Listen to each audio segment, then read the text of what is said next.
Look no further if you're looking for the best credit cards to apply for in 2022. I've owned over 20 credit cards ever since 2012 from all different banks like Chase, Amex, Citi, Bank of America, Wells Fargo, and more. And by far, Chase Trifecta is still my go-to credit cards when it comes to maximizing rewards earning potential on your everyday credit card usage. Chase Trifecta refers to getting 3 Chase credit cards with the goal of maximizing your rewards earning potential. Actually, let's take a step back. Credit cards essentially allow you to borrow money from the bank to pay for purchases and earn rewards for doing so.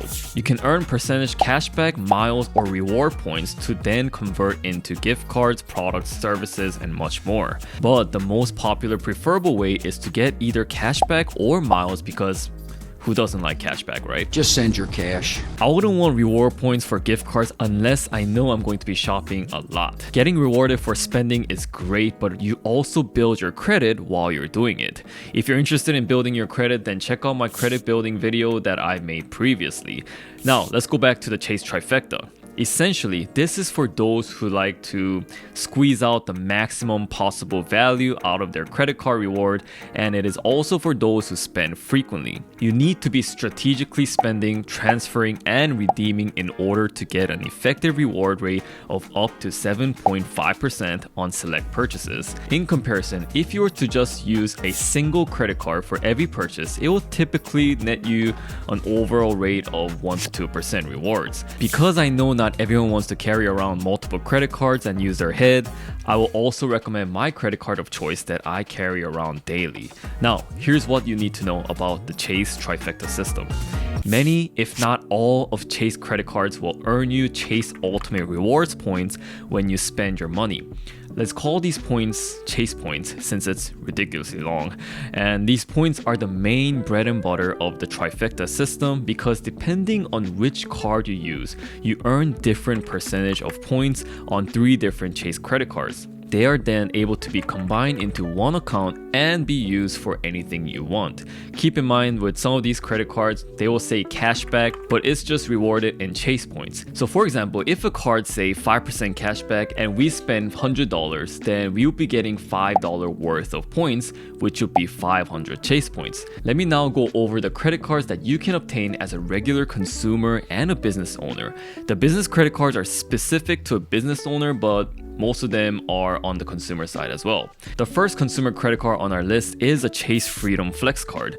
This used to be just called Chase Freedom card when I first got it, but you never know when they're gonna sneak in a new name for these.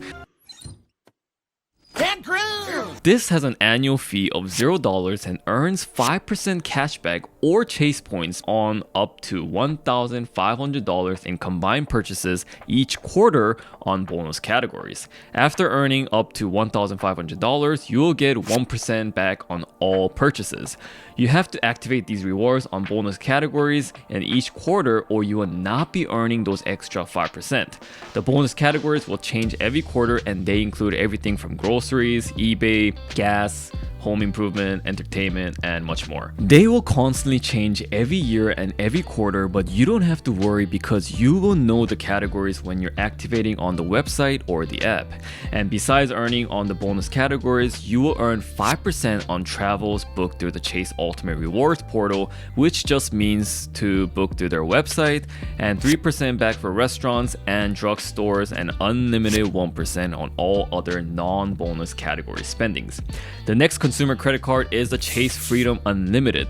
Not Freedom Flex, but Unlimited.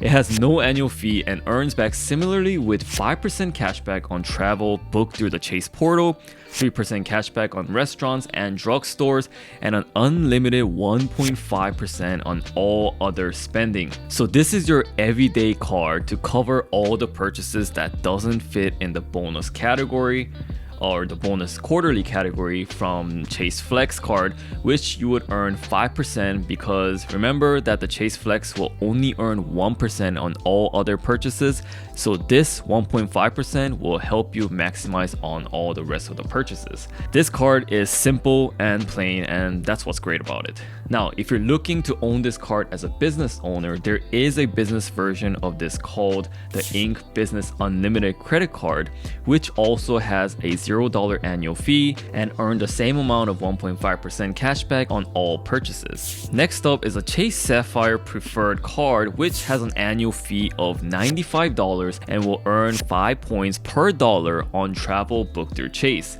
3 points per dollar on dining and select grocery stores and select streaming services, 2 points per dollar on all other travel outside of the Chase portal, and 1 point per dollar on all other spending.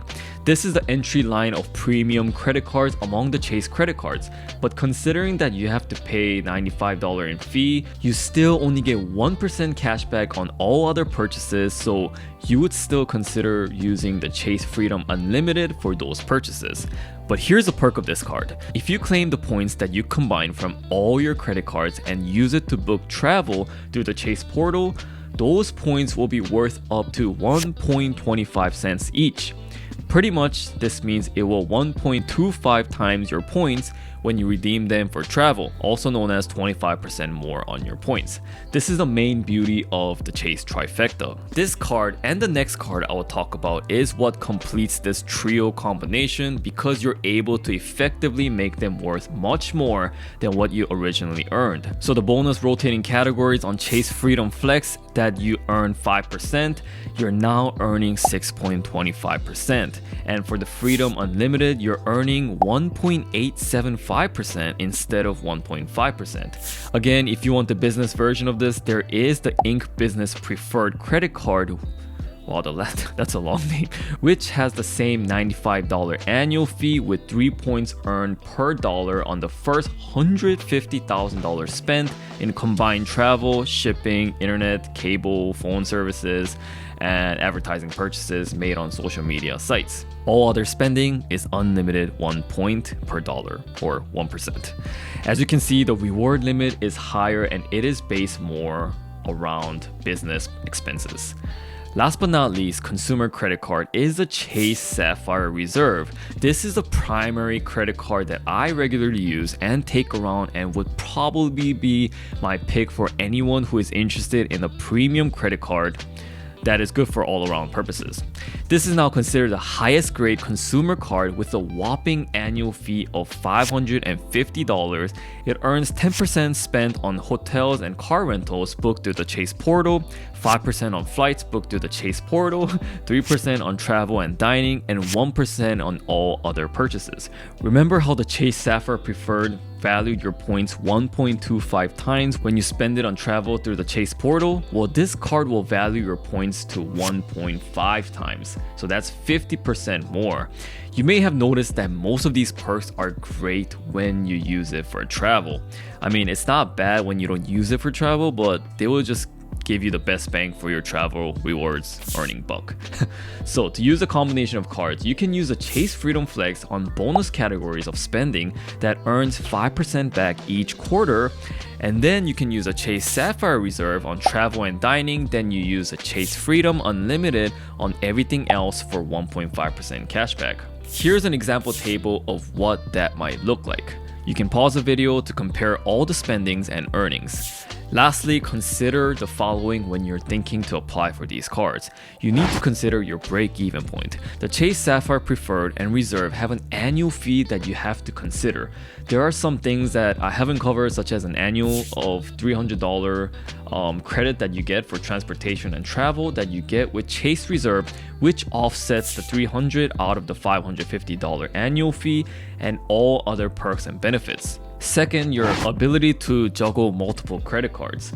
You need to remember which credit card to use for different type of scenarios, and this can be tricky to remember. Third, in order to effectively get 25 to 50% bonus on your points, you need to book using the Chase portal. But you can also transfer the points to travel partners, which sometimes get a better value. Lastly, remember that Chase has a 524 rule, which means if you open 5 credit cards within the past 24 months, and this is not just Chase but any credit cards, you won't be eligible for another credit card. Well, that rounds up the video, and if you enjoyed it, make sure to subscribe and like for more finance entertainment. This has an annual fee of $0 and earns 5% cashback on...